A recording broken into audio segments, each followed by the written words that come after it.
अस्सलाम वालेकुम नाजरीन, प्रोग्राम डिप्लोमेटिक इनकलेव के साथ मैं हूं आपका मेज़बान मलिक मंजूर अहमद। नाजरीन, जैसे कि आपको बखूबी इस बात का इल्म है कि डिप्लोमेटिक इनकलेव में जो सरकर्दा सफारतकार हैं और दफ्तर खारजा के जो सीनियर लोग हैं, गैर मुल्की सफारतकार हैं, उनसे हमारा तबादला ख्याल होता है और इलाकाई और अहम बैनुल-अक़वामी इशूज़ पर उनसे तबादला ख्याल होता है। आज ये अमर मेरे लिए बड़े बाइस मुसरत है कि मेरे साथ जो दफ्तर खारजा की एक मुमताज़ तरीन शख्सियत इस वक्त शरीक गुफ्तगू हैं, उनको मैं तारुफ कराता चलूँ। सेनेटर अकरम ज़की साहब मेरे साथ आज शरीक गुफ्तगू हैं इस प्रोग्राम में, और मैं आपको ये बताता चलूँ कि अकरम ज़की साहब 40 साल तजर्बा रखते हैं दफ्तर खारजा में, और आपको ये भी एजाज़ हासिल है कि आप नवाज शरीफ के पहले दौरे हुकूमत में जब आप दफ्तर खारजा फॉरेन ऑफिस के सेक्रेटरी थे तो सेक्रेटरी जनरल के अहदे पे भी आपको प्रमोट किया गया और आप मिनिस्टर ऑफ स्टेट के तौर पे खिदमत सर अंजाम देते रहे। इसके साथ आप अमेरिका, चीन, फिलिपाइन और नाइजीरिया में बतौर सफ़ीर जो है वो खिदमत सर अंजाम दे चुके हैं। तो आपके बहुत तवील कैरियर है डिप्लोमेटिक सर्विस का, और इस दौरान आपने पूरी दुनिया में पाकिस्तान की नुमाइंदगी की है। इसके अलावा आप 1997 से 1999 तक सेनेट के रुकन रहे और आपको chairman standing committee foreign affairs भी तैनात किया गया। तो ज़की साहब, एक तो आपको ये बड़ा एक एजाज़ जाता है कि पाकिस्तान में जो गुज़श्ता रोज़ ECO समिट हुई, सरबराह इक़्तिसादी ताउन तंजीम, तो वज़ीर-ए-आज़म मियां नवाज शरीफ के पहले दौरे हुकूमत में जब आप सेक्रेटरी खारजा थे तो इस तंजीम का क़याम अमल में लाने वालों में आपका एक कलीदी किरदार था, और इस लिहाज से दफ्तर खारजा की जो मुमताज़ शख्सियत थी वो इसके फाउंडर में शुमार की जाती है, तो उनमें वन ऑफ जो एक अहम शख्सियत है वो आप हैं। तो सर, ये बताइएगा कि ये जो ECO समिट एक तवील अरसे बाद पाकिस्तान में हुई और हमने ये देखा है कि बड़ी तादाद में मुख्तलिफ जो मेंबर ममालिक उनके सदूर ने शिरकत की और पाकिस्तान की सफारती सतह पर इसको एक बहुत अहम कामयाबी तस्वर किया जा रहा है, और बिलखुसूस उस तनाज़र में जब भारत कहता है कि पाकिस्तान सफारती सतह पर तनहा हो गया है, तो दूसरी तरफ 6 से 7 ममालिक के सदूर और प्राइम मिनिस्टर वफाकी दारुल-हुकूमत इस्लामाबाद में मौजूद थे। एक तो ये बताइएगा कि क्या इस ECO समिट के अगराज़ व मकासद आप समझते पूरे हो गए हैं, और पाकिस्तान का सफारती सतह पर जो एक मकाम बना है उसको कैसे बयान करें? बिस्मिल्लाहिर्रहमानिर्रहीम। दरअसल ये ECO की जो मौजूदा शक्ल है जिसमें कि 10 रुकन हैं, उसकी सिल्वर जुबली है, और ये पाकिस्तान को ही एजाज़ हासिल है कि इसकी बुनियाद भी पाकिस्तान में रखी गई थी और आज इसकी सिल्वर जुबली भी पाकिस्तान में मनाई जा रही है। जैसा कि आपने फरमाया, मैं ज़रा थोड़ा सा पस मंज़र दे दूं। जब सेंटो में हम शामिल हुए थे तो जो 3 मुस्लिम अक्सरियती ममालिक थे, ईरान, तुर्की और पाकिस्तान, उन्होंने इक़्तिसादी तावन के लिए एक तंजीम बनाई थी जिसको कहते थे RCD। ठीक है। सन 64 में वो बनाई थी और सन 77 में उसके अगराज़ व मकासद के लिए अजमेर ट्रीटी हुई थी, लेकिन इनकलाब ईरान के बाद वो 79 में ख़त्म हो गई थी। फिर बाद में फिर इन 3 मुल्कों को एहसास हुआ और सन 85 में उस तंजीम को नए नाम से इकनॉमिक कोऑपरेशन ऑर्गेनाइजेशन या ECO के नाम से इसका नाम तब्दील किया गया, मतलब शुरू किया, जो कि फिर ईरान में ही उसका मरकज़ रहा। अब उसके बाद जब सोवियत यूनियन की शिकस्त व रेख्त हो रही थी और ये वस्ती एशिया के मुसलमान अक्सरियती आबादी के मुल्क जी आज़ाद हो रहे थे और अज़रबैजान भी आज़ाद हो रहा था, तो उस वक्त मियां नवाज शरीफ साहब की पहली हुकूमत में ये फ़ैसला किया गया कि इनके साथ रवाबत करें, तारीख़ी ताल्लुकात हमारे हैं और इनको भी ECO में लाया जाए। और उसके लिए मई 1992 में पाकिस्तान में ही एक मीटिंग हुई जिसमें फ़ैसला किया गया कि इनको शामिल करना चाहिए। किन किन ममालिक को सर? जो 5 सेंट्रल एशिया के मुल्क आज़ाद हुए थे, Kyrgyzstan, Tajikistan, Uzbekistan, Kazakhstan, Turkmenistan, और अजरबैजान। ये 6 मुल्क, वो तो सेंट्रल एशिया नहीं, वो तो कॉकस में आ जाता है, और साथ अफगानिस्तान, क्योंकि अफगानिस्तान के बगैर ये रास्ता नहीं मिलता। ठीक है। तो फिर नवंबर सन 92 में यहाँ इस्लामाबाद में कॉन्फ्रेंस करके इनको बाकायदा शामिल करने का ऐलान किया गया। उसके बाद हमने फिर इनिशिएटिव लिया कि इन लोगों को समुद्री रास्ता चाहिए। पहले तो रूस को हम इनकार करते थे, तो हमने कोयटा में कॉन्फ्रेंस कराई सन 93 में, फरवरी के आखिर में। ठीक है। और इन 10 मुल्कों की वज़ीर ख़ारजा के लेवल पे मीटिंग करवाई, और वहाँ उस वक्त हम ग्वादर की तामीर भी शुरू कर चुके थे। 93 में 92 में पहली जट्टी वहाँ तैयार हो चुकी थी, और इनको ये बताया कि हम यहाँ आपको रास्ता देंगे, आप लैंडलॉक्ड कंट्रीज़ हैं। और Quetta plan of action approve हुआ, पास किया गया, जिसमें कनेक्टिविटी के सड़क बनेगी, रेलवे बनेगी, पाइपलाइन बनेगी, और ये सारे मुल्क कोयटा प्लान ऑफ एक्शन को अप्रूव करके फिर जहाज़ के रास्ते होंगे, तजारत होगी, वो सारी चीज़ें उसमें लिखी हुई हैं। उसको बाद में फिर तुर्की में समिट हुई, उसमें कोयटा प्लान ऑफ एक्शन को मंजूर किया गया। ठीक है। अब 2 बुनियादी डॉक्यूमेंट हैं, कोयटा प्लान ऑफ एक्शन और अजमेर ट्रीटी, जिसको के बाद में हमने जो 77 में हुई थी आरसीटी के ज़माने में, बाद में 2 दफ़ा उसकी अमेंडमेंट हुई है वो। उसके बाद फिर पहले सेक्रेटरी जनरल भी 92 में पाकिस्तानी हमारे शमशाद अहमद खान, जो सेक्रेटरी खारजा भी रहे, जो बाद में सेक्रेटरी खारजा भी रहे, वो पहले सेक्रेटरी जनरल थे। पहले वो ईरान में उस वक्त सफ़ीर थे, और ईरान को हेडक्वार्टर हुआ था, तो वहाँ से ईरान में नए सफ़ीर को भेज दिया गया, उनको सेक्रेटरी जनरल 4 साल के लिए। पहले 4 साल इस तंजीम के सेक्रेटरी जनरल पाकिस्तानी थे। एक दूसरे भी पाकिस्तानी और भी बाद में रहे हैं, लेकिन शुरू हम ही ने। ठीक है। तो पाकिस्तान के नवाज शरीफ साहब की पहली हुकूमत में इसके आगाज़ का कलीदी किरदार है।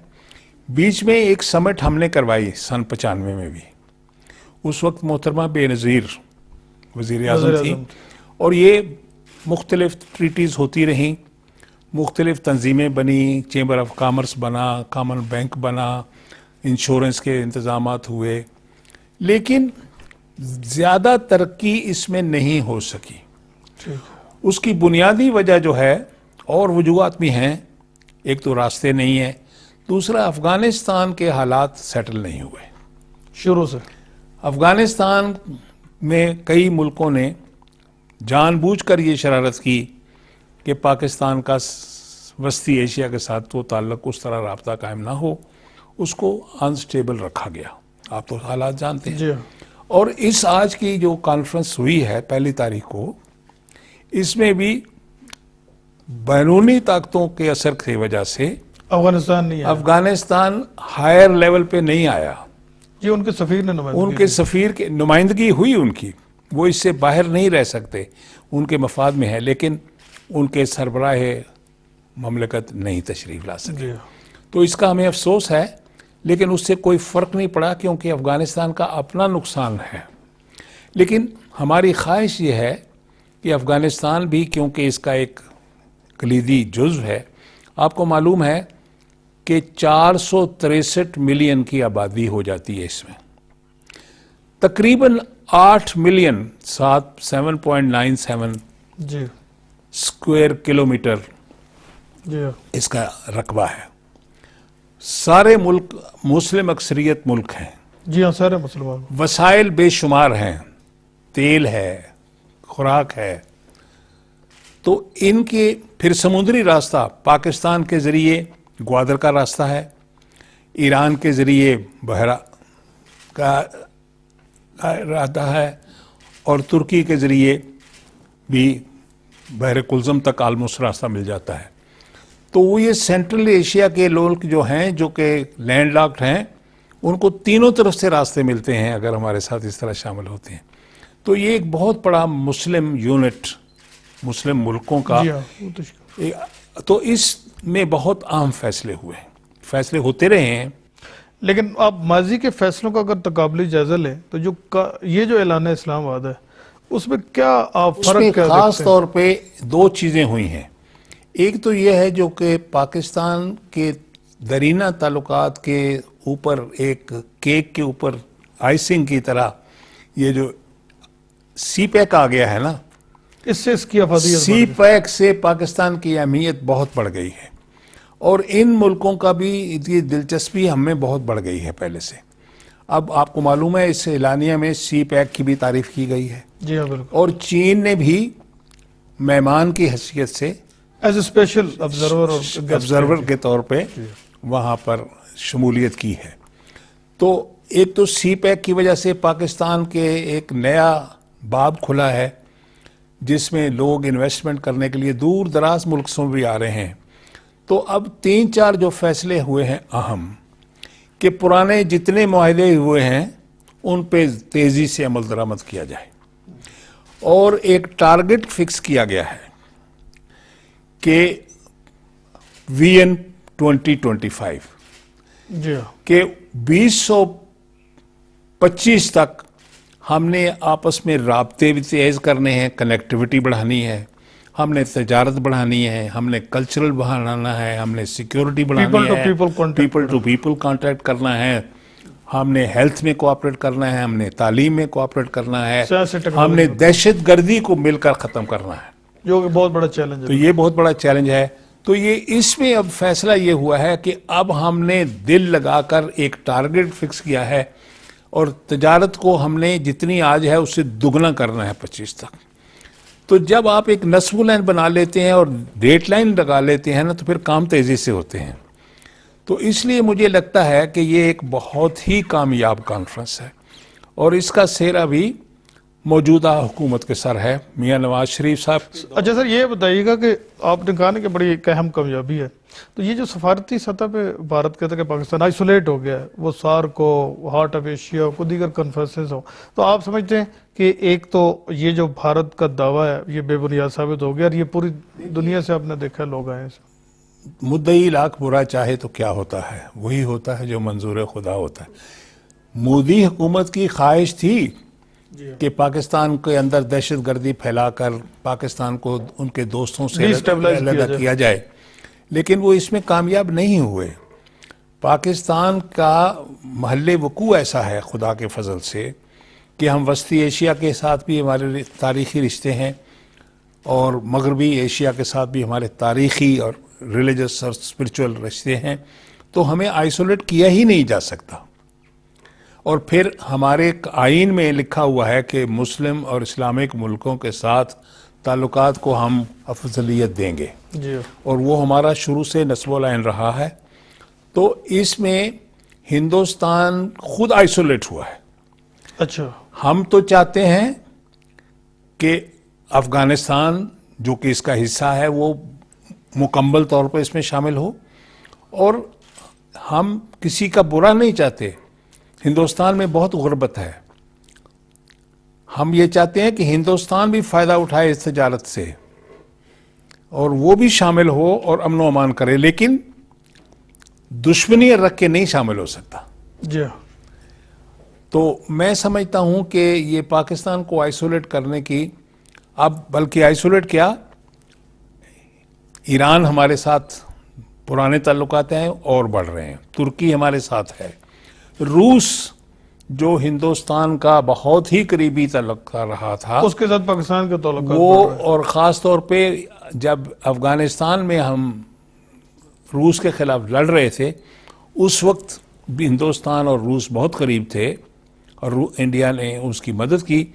वो भी अब ख्वाहिशमंद है कि पाकिस्तान के, और रूस भी ग्वादर की बंदरगाह इस्तेमाल करना चाहता है।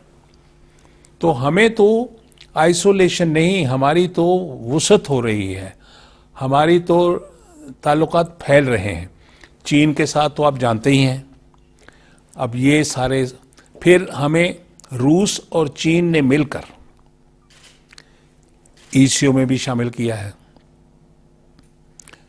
इसमें तो हमने एससीओ में भी शामिल किया है, Shanghai cooperation Shanghai cooperation organisation, Shanghai cooperation organisation में भी शामिल कर लिया है। तो ये इसलिए पाकिस्तान का मकाम बढ़ रहा है, मैं समझता जियो हूँ पॉलिटिकल लोकेशन की वजह से। जियो पोलिटिकल पहले भी लोकेशन तो पहले भी थी, पहले हमारे खिलाफ इस्तेमाल हो रही थी, अब हमारे हक में इस्तेमाल हो रही है। अच्छा सर, ये हिंदुस्तान इसका सॉरी अफगानिस्तान के सदर का ना आना और हमारी तमाम तर सफारती कोशिशों के बावजूद अशरफ गनी का पाकिस्तान पे इल्ज़ामात आयद करना, दरअंदाजी के हवाले से, दहशतगर्दी के हवाले से, आप क्या नहीं समझते कि भारत की डिक्टेशन पे और बढ़ती भारतीय मुदाखलत के बहस अफगान क़यादत ने ये एक नाकबत निशाना फैसला किया है जिससे खुद अफगानिस्तान को नुकसान हुआ और आइसोलेट हुआ?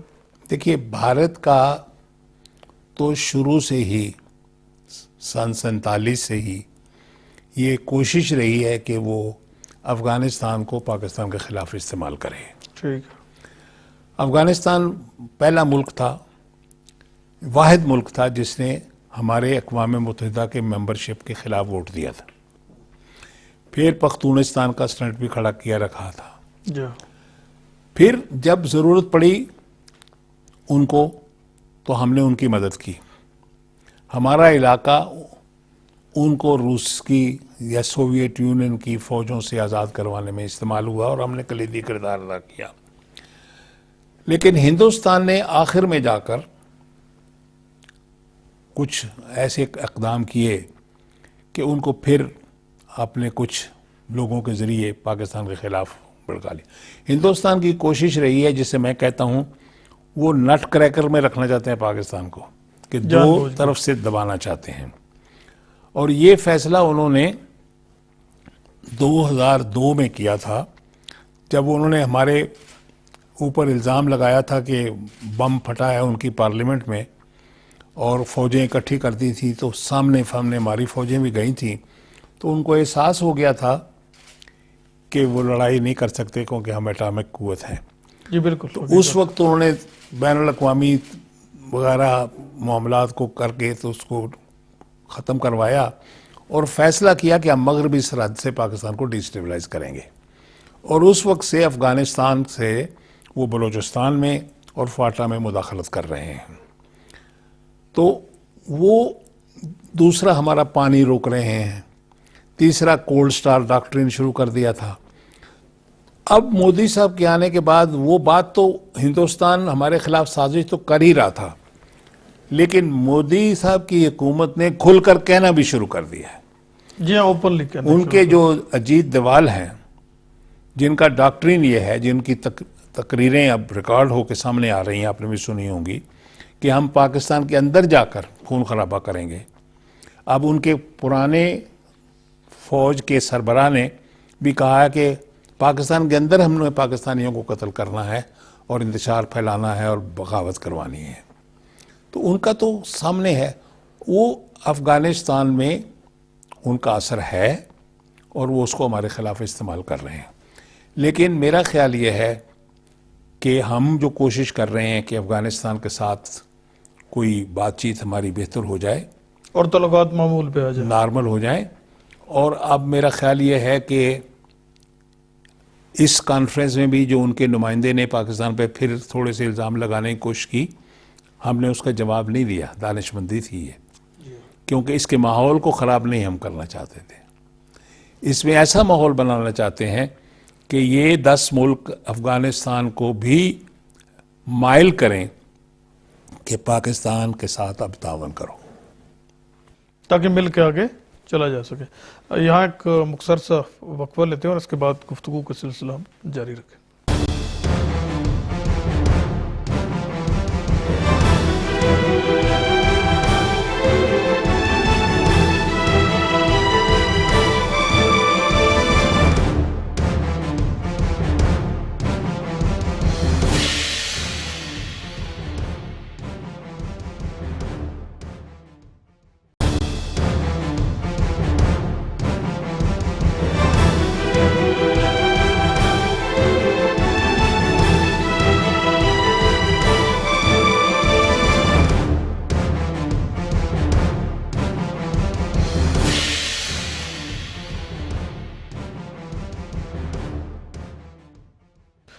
नाजरीन दोबारा खुश आमदीद। अच्छा सर, जकी साहब ये बताइएगा कि आप चीन में पाकिस्तान के सफ़ीर की हैसियत से बड़ी अहम खिदमत सर अंजाम दे चुके हैं, और इस वक्त हमने देखा कि चीन के साथ हमारे जो ताल्लुकात हैं वो एक नए दौर में शामिल हो गए।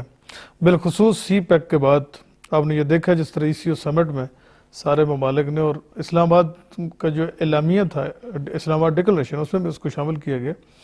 आप क्या समझते हैं कि जो सी पैक का मनसूबा ये मुकर्रर टाइम फ्रेम में मुकम्मल हो जाएगा, और दुनिया भर से जो एक पार्टिसिपेशन के एक बड़े मुस्बत एक पैगामात पाकिस्तानी क़यादत को मिल रहे हैं, तो मजमूई तौर पर आप समझते हैं कि ये मनसूबा वाकया एक गेम चेंजर साबित हो सकता है? मेरा नुक्ता नज़र ये है कि सी पैक मंजर आम पे तो 2013 में आया, लेकिन चीन के जहन में ये बड़ी मुद्दत से था। जब हमने 1964 में अपना हवाई जहाज पहला चीन भेजा और चीन का उधर से घिराव हुआ था, तो हमने पहला कॉरिडोर, एयर कॉरिडोर चीन को दिया दुनिया के साथ जाने के लिए। मेरा ख्याल है चीन ने उसी वक्त फैसला कर लिया कि हमने लैंड कॉरिडोर भी लेना है। ठीक है। और मैं इसलिए आज कह रहा हूं कि जो आजकल चीन के सदर हैं मौजूदा शी जिनपिंग, उन्होंने एक मजमून में ये चीज़ लिखी है कि जब पाकिस्तान ने हमें एयर कॉरिडोर दिया था तो मैं उस वक्त से पाकिस्तान का फ्रेंड बना हुआ हूं। इसका मतलब है कि उनके ज़हन में कॉरिडोर का पाकिस्तान का रास्ता था। उसके फौरन बाद उन्होंने हमारे साथ बातचीत शुरू की काराकोरम हाईवे बनाने की। उनके ज़हन में उस वक्त भी था कि ये रास्ता भी हमें चाहिए, ये जो रूट है ये बड़ा वायबल है। ठीक है। और फिर बीच में उसको एक्सपेंड करने की बातें भी होती रहीं, और फिर उन्होंने रेलवे बनाने की बातें भी, काशगढ़ से पाकिस्तान के रेलवे की बातें 20वीं सदी में ही शुरू हो गई थी, और 2005 तक उसकी फिजिबिलिटी भी बन गई थी। फिर हमने ग्वादर बनाना शुरू किया अर्ली 90s में, फिर हमारी सब्सिक्वेंट हुकूमत ने उसको रोक दिया। तो 2001 में चीन के वजीर आज़म जब यहाँ आए 50 साल की सेलिब्रेशन के लिए, तो उन्होंने कहा मैं ग्वादर जाऊंगा, और ग्वादर जाके उन्होंने ऐलान किया कि हम इसकी तामीर के लिए पैसे देने को तैयार हैं। तो उनके ज़हन में उस वक्त भी ग्वादर था। वो फिर रुक गया बेनज़ीर मोहतरमा की हुकूमत में, बाद में ये रुक गया था, तो उन्होंने शुरू किया 2001 में आके दोबारा शुरू किया। फिर ये चीन की बजाय सिंगापुर को दे दिया गया। जी हाँ बिल्कुल। फिर चीन ने कोशिश करके फिर सिंगापुर से उन्होंने कुछ उनकी कंपनी खरीद ली और ये किया, फिर बातचीत शुरू की। तो चीन के ज़मान में काशगढ़ को ग्वादर से कनेक्ट करने का सन 64 से प्लान था, और आहिस्ता आहिस्ता, और उनकी ये ख्वाहिश थी जब वो हमसे बात करते थे, मैं जब वहाँ था उस वक्त भी बात होती थी। 2005 में तो बड़ी तफसील से बातें हुई कि ग्वादर में क्या क्या बनाना चाहते हैं वो। फिर आगे बात नहीं बढ़ी। वो ये कहते थे खामोशी से कर गुजरे, हम शोर ना मचाएं क्योंकि दुश्मनी बहुत होगी। अब हमने जब इसको ऐलान किया है तो दुश्मनी सामने आ गई है। हिंदुस्तान दुश्मनी कर रहा है और बड़े मुल्क भी दुश्मनी कर रहे हैं। तो लेकिन अब उसके हक में भी ऐसी चीज़ें हैं कि वस्ती एशिया के मुल्क और रूस, उनको भी ये रास्ता चाहिए। और एक अच्छी पेशरफ्त हुई रूस की तरफ से, जो आपने जो भी फरमाया कि रूस के साथ हमारे डिप्लोमेटिक ताल्लुकात बहुत बेहतर हुए। अब फौजी मशकें भी हमने कर ली हैं, असलिया भी दे रहे हैं, बीच में भी अच्छे हुए थे। मियाँ साहब के पहले दौर में भी काफ़ी पेशरफ्त हुई थी, मैं गया था वहाँ, लेकिन बाद में रुक जाते हैं। अब मुझे लगता है कि एक मकाम आ गया है जबकि दुनिया का जो सीन बन रहा है उसमें चीन और रूस दोनों इस ग्वादर की तरफ रास्ता लेने के लिए, उनको भी समुद्र में पहुंचना है, उनको भी समुद्र में इधर से पहुंचना है। तो दोनों को चाहिए, दोनों साथ का। ईरान को भी ज़रूरत है हमारे साथ ताउन की, तो मेरा ख्याल है रूस, तुर्की, ईरान, ये जो एक नया कम्बिनेशन और चाइना बन रहा है, ये इस खित्ते के लिए हमारे लिए बड़ा मुफीद साबित होगा और जो दुश्मनियां कर रहे हैं वो नाकाम होंगे। अच्छा सर, ये बताएं कि जो लोग तनकीद करते हैं कि मौजूदा हुकूमत की सफारती पॉलिसी जो है वो ज़्यादा कारगर नहीं है और मुस्तकिल वज़ीर ख़ारजा भी नहीं है, और आप जबकि आप खुद सेक्रेटरी जनरल फॉरेन अफेयर भी रहे, सेक्रेटरी ख़ारजा भी रहे, फिर आप चेयरमैन भी रहे स्टैंडिंग कमेटी फॉरेन अफेयर, आप समझते हैं मौजूदा हुकूमत की जो फॉरेन पॉलिसी है बदलती हुई सूरत हाल में और इस खत्ते के तनाजर में वो बिल्कुल ठीक है? मैं समझता हूं कि पाकिस्तान बड़ा खुश नसीब मुल्क है। दुनिया के हालात इस तरह हुए हैं कि दुनिया को हमारी ज़रूरत हो गई है, हमने उससे कुछ फ़ायदा उठाया है, कुछ और उठाने की ज़रूरत है। फॉरेन पॉलिसी हमारी गैर मौसर नहीं है, लेकिन और मौसर भी की जा सकती है। इसमें हमें अब मौका है फ्रंट फुट पे खेलने का।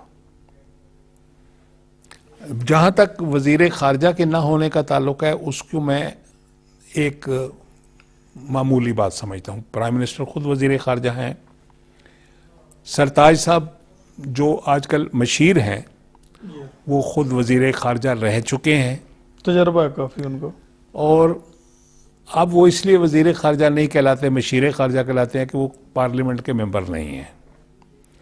तो ये लोगों का एतराज़ जो है कि वो आदमी अगर पार्लियामेंट में होता तो शायद वज़ीर ख़ारजा होता, लेकिन काम तो वो वही कर रहा है जो वही कर रहे हैं जो करना था उन्होंने। तो इसलिए ये बात ऐसी है कि एतराज़ बराए एतराज़। मैं जब मेरे वक्त में जब मैं सेक्रेटरी जनरल था और मुझे मिनिस्टर का काम करना पड़ता था, तो उस वक्त भी एतराज़ होते थे। तो मुझे किसी ने कहा जी वज़ीर ख़ारजा नहीं है। मैंने कहा जी अगर आप बनवाना चाहते हैं ज़रूर बनवा लें, लेकिन अमेरिका में वज़ीर ख़ारजा नहीं है, वहाँ सेक्रेटरी ऑफ स्टेट है। इंग्लिस्तान में वज़ीर ख़ारजा नहीं है, वहाँ फॉरेन सेक्रेटरी है। तो नाम में फ़र्क है। एक आदमी फुल टाइम काम कर रहा है तो उसमें नाम में क्या फ़र्क पड़ता है? कोई फ़र्क नहीं पड़ता, बिल्कुल। अच्छा सर, ये बताइएगा कि हिंदुस्तान के साथ हमारे ताल्लुकात अब भी तनाव का शिकार है, कशीदगी है, और पाकिस्तान ने दहशतगर्दी के खात्मे के हवाले से बहुत ही इनकलाबी इक़दाम किए, जो अभी हाल ही में ऑपरेशन शुरू किया गया है। एक तो ये भी एक बड़ा अहम कदम है कि हम दहशतगर्दी को ख़त्म करें, लेकिन भारत के साथ हमारे मुज़ाकरात तातुल का शिकार हैं और आए रोज़ लाइन ऑफ कंट्रोल और वर्किंग बाउंड्री पे वायलेशन भी होती है। आप मुस्तकबिल में क्या मंजरनामा देखते हैं कि दोनों ममालिक के दरमियान को ताल्लुकात की बहाली के इम्कान? मैं समझता हूँ कि उनकी नीयत ठीक नहीं है। वो कश्मीर पे बात करने के लिए तैयार नहीं है। उनको एक बहाना मिल गया हुआ है। जब दुनिया ने टेररिज्म के खिलाफ जंग का ऐलान किया तो उन्होंने वावेला शुरू करके पाकिस्तान के नाम के साथ किसी तरह से लफ्ज़ टेररिज्म लगा लिया है, बेबुनियाद इल्ज़ाम, और उसका वो नाजायज़ फ़ायदा उठा रहे हैं, हालांकि वो खुद दहशतगर्द हैं, टेररिस्ट वो हैं। तो मुझे फ़िलहाल बातचीत अगर शायद बहाल हो जाए, आज एक जेस्चर के तौर पे आया है कि उन्होंने हमारे कुछ कैदी रिहा किए हैं, लेकिन वो शायद हमने उनके कैदी कुछ दिन पहले रिहा किए थे, उसके बदले में किया हो। दूसरी बात यह, ये पाकिस्तान की जो इतनी कामयाब समिट हुई है, इसके बाद उनको सोचने पे मजबूर हो जाएंगे कि खुद आइसोलेट ना हो जाए। ये इम्पोर्टेंट है बस। तो इसलिए शायद कोई सिलसिला शुरू करें बातचीत के मुतल्लिक बातचीत करने का, लेकिन वो संजीदा बातचीत नहीं करेंगे। मुझे तवक्को नहीं है कि हिंदुस्तान के साथ अभी कम अरसे में कोई अच्छे ताल्लुकात की बुनियाद रखी जा सकती है। हमारी कोशिश जारी है, हम अमन व अमान चाहते हैं, लेकिन हमें भी अपने मफादात का पहले क्लियरली एक तयन करना चाहिए कि कौन सी बात है किस पे हम कंप्रोमाइज़ नहीं करेंगे। उसके बाद अगर कोई रास्ता निकलता है बातचीत का तो बातचीत करनी चाहिए। अच्छा सर, आप क्योंकि अमेरिका में भी सफ़ीर की हैसियत से खिदमत सर अंजाम दे चुके हैं। तो अभी जो नई इंतजामिया है अमेरिका की डोनाल्ड ट्रंप पर, बेखुसूस जो एंटी मुस्लिम स्टेटमेंट और स्लोगन और फिर ऐसे कोई मेयर्स लिए उन्होंने कि 7 मुसलमान ममालिक के शहरियों का दाखिला बंद कर दिया। पाकिस्तान के साथ भी अभी नई इंतजामिया को बराह रास्त रबता हमने नहीं देखा कि सफारती सतह पे हुआ हो। लेकिन आप क्या समझते हैं कि अमरीकी नई हुकूमत के आने के बाद अब जो हमारे तल्लुकात हैं या हमारे जो एक पार्टनरशिप है वो आगे चलती रहेगी इसी तरह? मेरा ख्याल ये है कि अमेरिका के अंदर खुद अभी हालात बहुत वाज़ेह नहीं है। डोनाल्ड ट्रंप जो हैं वो एक बहुत बड़े कारोबारी आदमी थे। वो ने इलेक्शन जो जीता है वो मुल्क की नब्ज को देख के जीता है। वहाँ पर अमेरिका में भी एक तबका हुक्मरान बन चुका हुआ था। वहाँ की एस्टेब्लिशमेंट जो है वो है civil military complex, Wall Street और बड़ा मीडिया, और दोनों पार्टियों की एस्टेब्लिशमेंट है जो फैसले करती है। अवाम का वहाँ कोई ताल्लुक नहीं है। अवाम वहाँ के बिल्कुल एस्टेब्लिशमेंट के ख़िलाफ़ मायूस हो चुके थे, ख़ास तौर पे रूरल एरियाज़ में, बड़े शहरों को छोड़ के बहुत हुकूमत के ख़िलाफ़ थे लोग। दूसरा, ये जो न्यू लिबरल इकोनॉमिक सिस्टम आया है इसमें दौलत का फ़र्क इतना हो गया है और प्रिविलेजेस लोगों के विड्रा हो गए हैं कि अनएम्प्लॉयमेंट और गुर्बत वहाँ फैल रही है अमेरिका में। तो उसने उन लोगों को अपील किया है कि मैं जॉब्स क्रिएट करूंगा, मतलब उनकी नब्ज पे इंडस्ट्री लगाऊंगा, टूटी हुई सड़कों को बनाऊंगा, बाहर फौजें जो 6 ट्रिलियन खर्च किया है वो मैं अमेरिका में लगाऊंगा। उस पे उसको वोट मिला है। वो अपनी पार्टी को भी शिकस्त दे के उसने नॉमिनेशन लिए और एस्टेब्लिशमेंट को भी शिकस्त दे के वो प्रेसिडेंट बना है। आप ये देखिए कि तकरीबन फैसला सब ने कर लिया हुआ था कि हिलरी क्लिंटन ने प्रेसिडेंट बनना है, और उसका एक सबूत यह है कि वाशिंगटन का जो इलाका है, कैपिटल टेरिटरी, उसमें इसको सिर्फ 4% वोट मिले हैं।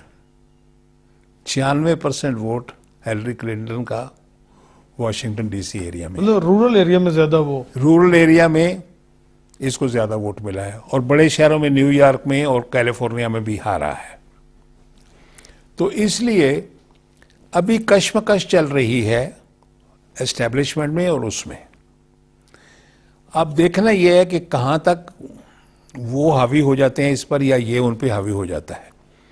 ओबामा पर तो वो हावी हो गए थे, वो भी चेंज के नाम पे आया था एस्टेब्लिशमेंट, और फिर ओबामा ने वही किया जो बुश कर रहा था, बल्कि उससे भी ज्यादा किया। ये जरा स्ट्रॉन्गर पर्सनैलिटी है। ये मुझे लगता है कि ज्यादा रेजिस्ट करेगा। जहां तक मुस्लिम का सवाल आपने किया है, जिन 7 मुल्कों को उसने बंद किया है उनमें कभी कोई अमेरिकन नहीं मारा गया, और जिनमें मारे गए हैं वहां बंद नहीं किया। ये बड़ी इंटरेस्टिंग, ये भी बड़ा एक तजाद वाली बात है। एक उसका एडवाइजर है जिसका नाम है स्टेफन बेनॉन।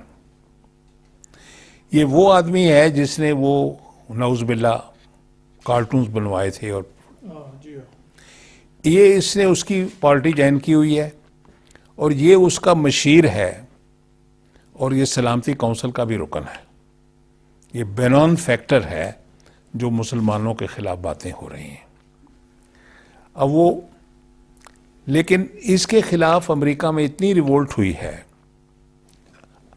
मुझे खुशी की बात है कि क्रिश्चियन जो है मुसलमानों को अब सपोर्ट कर रहे हैं, और पुरानी सेक्रेटरी ऑफ स्टेट ने जो थी मैडम ऑलब्राइट, उसने कहा है कि अगर मुसलमानों को रजिस्टर किया गया तो मैं अपने आप को मुसलमान रजिस्टर कराऊंगी। इस तरह के बयान भी लोग दे रहे हैं। तो इसके खिलाफ भी रद्द अमल हो रहा है। रद्द अमल तो बहुत है। तो अभी जो उसने तकरीर की है पार्लियामेंट में आखिरी, ये तकरीर मुझे ज़्यादा बैलेंस लगी। इसमें उसने कहा मैं नफ़रत के लिए नहीं आया हूँ, मैं मोहब्बत के लिए आया हूँ, मैं दोस्ती का पैगाम लेके आया हूँ। तो एक हमारे पॉइंट ऑफ व्यू से ये है कि अगर पुरानी एस्टेब्लिशमेंट रहती तो उन्होंने हिंदुस्तान को बिल्डअप करने का मुकम्मल फैसला किया हुआ था, ये भी उसी लाइन पे चलता है। लेकिन हमारे लिए अपॉर्चुनिटी निकली है, अगर हम अपना जो भी हमारा केस है इसके सर पेश कर सकें सही तरीके, तो हमारे लिए फ़ायदा भी हो सकता है। तो मैं समझता हूं कि पाकिस्तान के लिए एक नए आदमी का जो कि एस्टेब्लिशमेंट के चीज़ों पे कमिटेड नहीं है, फ़ायदा मंद है अगर हम उससे फ़ायदा उठा सकें तो अब हमारी डिप्लोमेसी के लिए ये चैलेंज है। अच्छा, हमारी डायलॉग होने वाली थी 8 तारीख को मार्च अमेरिका के साथ जी, वो उन्होंने मुलतवी मैंने सुना कर दी। उन्होंने कहा अभी हम तैयार नहीं हैं कि हमने क्या बातें करनी है, तो वो अपनी सोच विचार कर रहे हैं। हमें चाहिए कि हम अपनी सोच विचार करके उस डायलॉग के तैयार होके फिर जाएं। अच्छा सर, ये ओआईसी को कैसे फ़आल बनाया जा सकता है? आप क्योंकि बड़े सीनियर सफारतकार हैं, एक तो यह है कि जिस तरह मुसलमान ममालिक में खलीज है, ईरान, सऊदी अरब और दीगर ममालिक में, और फिर एक अंदरूनी भी इख्तलाफात बहुत ज़्यादा है, तो इस सारी सूरत हाल में आप क्या समझते हैं कि जो सिफारिशात पाकिस्तान ने दी हुई हैं कि ओआईसी को कैसे फ़आल मुतहर्रिक बनाया जाए, इस सिलसिले में आप क्या कहना चाहेंगे? मगरिब ने पहले तो फैसला किया था इस्लाम उनके लिए ख़तरा है। बहुत से राइटर्स ने लिखा, इस पे किताबें छपी, ख़ास तौर पे इनकलाब ईरान के बाद। फिर उन्होंने ये फैसला किया कि अंदर इनके फ़िरका वारियत को फ़िका की बुनियाद पर शुरू किया जाए। तो ये राइट्स वगैरह को उनकी पॉलिसी से इनकरेज किया गया। अब उनकी ये पॉलिसी है कि जिस तरह 16वीं सदी में प्रोटेस्टेंट और कैथोलिक मुल्कों में लड़ाई हुई थी, वो कुछ ऐसा करें कि सुन्नी मुल्कों और सुन्निया मुल्कों में लड़ाइयाँ शुरू हो जाएं। तो हमें एहतियात से काम लेना चाहिए। पाकिस्तान ने बहुत अच्छा फैसला किया था कि अपनी फ़ौज यमन में नहीं भेजी थी, लेकिन ये कहा था कि अगर सऊदी अरेबिया पे हमला हो तो हम मदद करेंगे। ये बहुत संजीदा और एक सेंसिबल डिसीजन था। हमें यही कोशिश करनी चाहिए कि अगर वो फौज बनी है 34 मुल्कों की, जी हाँ, तो हम कोशिश करें कि वो इस्लामिक फौज बने और उसमें दूसरे जो नॉन सुन्नी मुल्क हैं वो भी शामिल हो जाएं, तो फिर हमें उसमें शमूलियत कर लेनी चाहिए, क्योंकि वो फिर कंट्रोवर्शियल नहीं होगा। तो वो हमारी कोशिश होनी चाहिए कि उनको रिकंसाइल करवाएं। 97 में यहाँ इस्लामाबाद में एक स्पेशल इस्लामिक समिट हुई थी। उस ज़माने में मियाँ साहब नए नए दूसरी बार वज़ीर आज़म हुए थे, तो उन्होंने सऊदी अरेबिया के क्राउन प्रिंस और ईरान के उस वक्त के सदर की मुलाकात करवाई थी, और कुछ देर के लिए ताल्लुकात बहुत अच्छे हो गए थे, और सऊदी अरेबिया को मना लिया था कि अगली समिट ईरान ही में होगी, और वो हुई थी। तो पाकिस्तान को उसी तरह का किरदार अदा करना चाहिए रिकन्सिलिएशन का।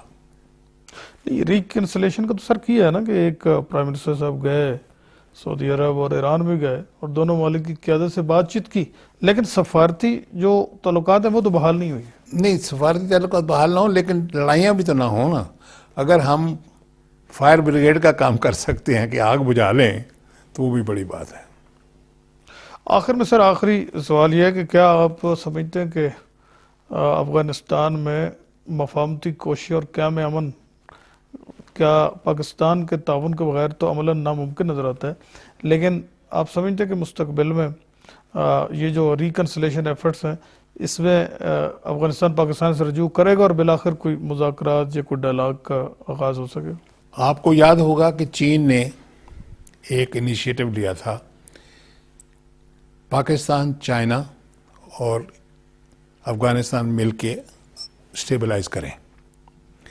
उसमें अमेरिका ने कहा कि हम भी शामिल होना चाहते हैं और ट्राईपार्टाइट को क्वाड्रिल 4 पार्टी की कमेटी बना दिया गया। वो 4 में शामिल होने के बाद अमेरिका ने एक नया इनिशिएटिव निकाला कि इंडिया, अफगानिस्तान और अमेरिका की 3 की कमेटी बना ली, तो वो दोनों काम रह गए। अब एक नया इनिशिएटिव हुआ है ईरान, अब नया इनिशिएटिव जो हुआ है उसमें है रूस, चाइना और पाकिस्तान। ये नया इनिशिएटिव है। ये तीनों मिलकर अफगानिस्तान को स्टेबलाइज करने की कोशिश कर रहे हैं।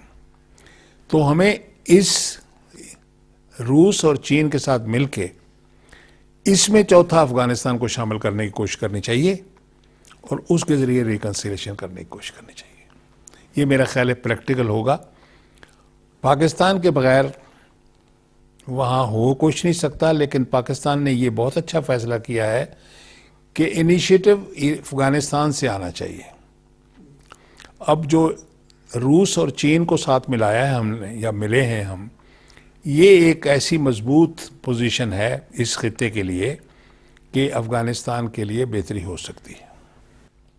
जी अकरम ज़की साहब, बहुत शुक्रिया कि आपने अपने कीमती लम्हात हमें दिए और बड़ा तफसील से अज़ार ख्याल किया, बिलखसूस ECO के हवाले से, इसके अगराज़ व मकासद, इसका क़याम, खित्ते की सूरत हाल, अमरीका, ईरान, अफगानिस्तान, भारत और दीगर जो अहम बैनुल-अक़वामी इशूज़ हैं उस हवाले से बड़ा आपसे तफसीली तबादला ख्याल किया गया। मैं आपका ममनून हूँ कि आपने टाइम दिया। आपकी मेहरबानी। Thank you sir. नाजरीन, इसके साथ ही प्रोग्राम डिप्लोमेटिक इनक्लेव का वक्त ख़त्म होता है। खुदा हाफ़िज़।